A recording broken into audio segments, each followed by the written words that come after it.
doing, young Democrats? No, that was just not loud enough for me. How you doing, young Democrats?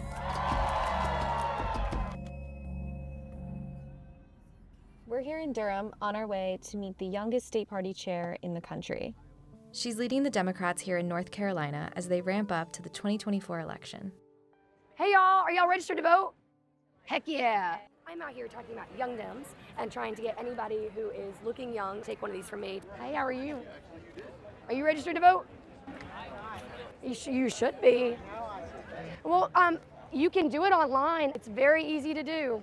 What do you say to people like that? There's got to be something in your life right now that you find wrong, and that is inherently political. The state of North Carolina has been under a Republican oppression, and right now, people in North Carolina are just used to it. They're used to being like, the world sucks, politics sucks, yeah, and we need to wake people the up this year.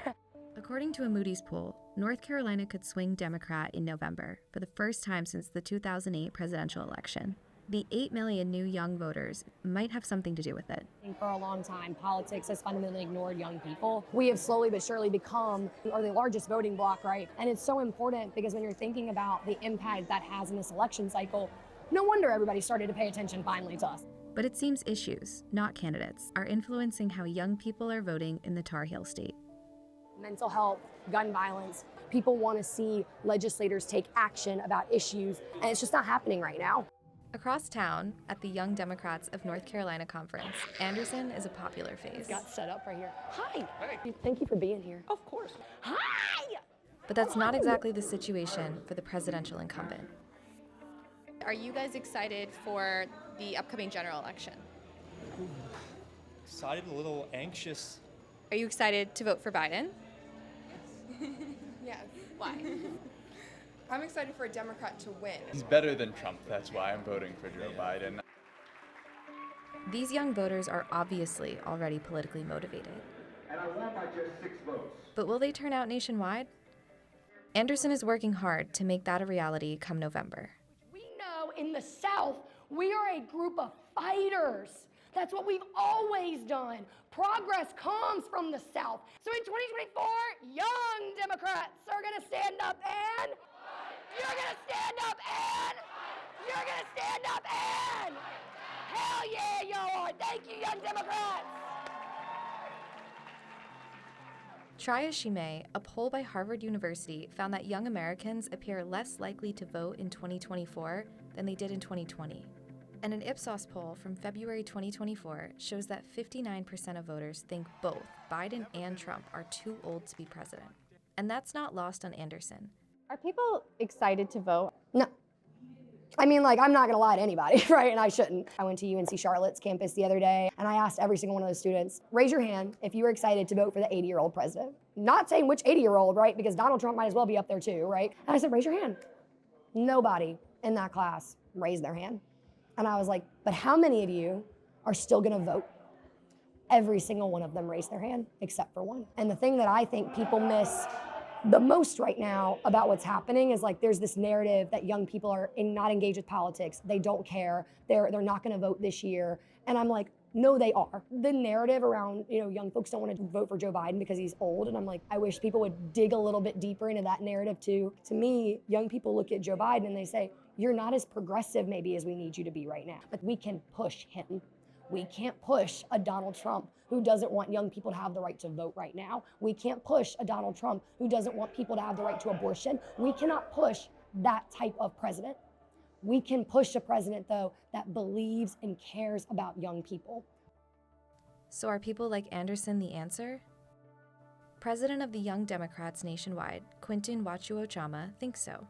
Anderson's the prime example. When you give a young person a shot, they can do really fantastic things. And she's delivering results. She's organizing this party. She's raising money. Obviously, her number one job is to make sure that North Carolina flips blue in 2024 and that we really make some serious gains here and take back this state. I've seen her travel across the country, speak at dinners, speak at party events, get online, get on social media. So she's really being that forefront as a role model for young people, energizing young people can speak that common language.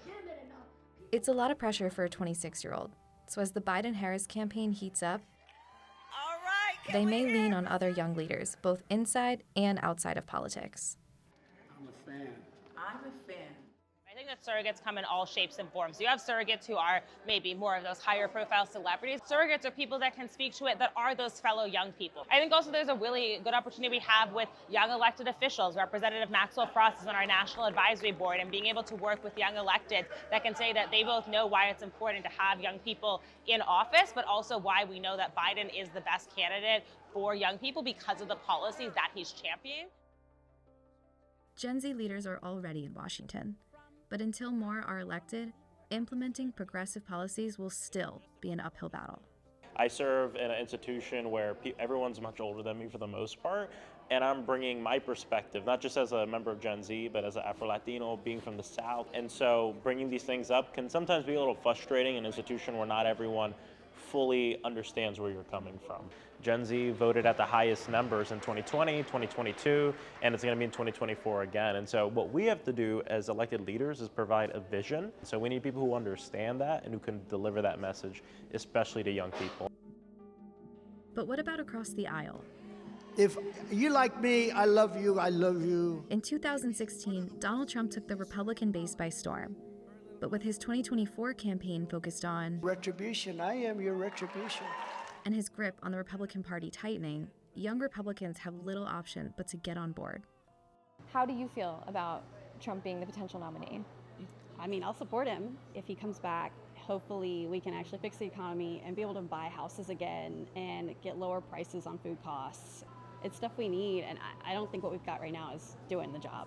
Trump does appeal to young people. There is honestly a huge following for Trump within our young Republicans. It's just more like there's different factions. They would like to see some younger blood in there, but most of them are like, if this is the nominee, this is who we're going to support, because at the end of the day, we're Republicans. If they have Joe Biden on the Republican side, we're not seeing him as a real competition.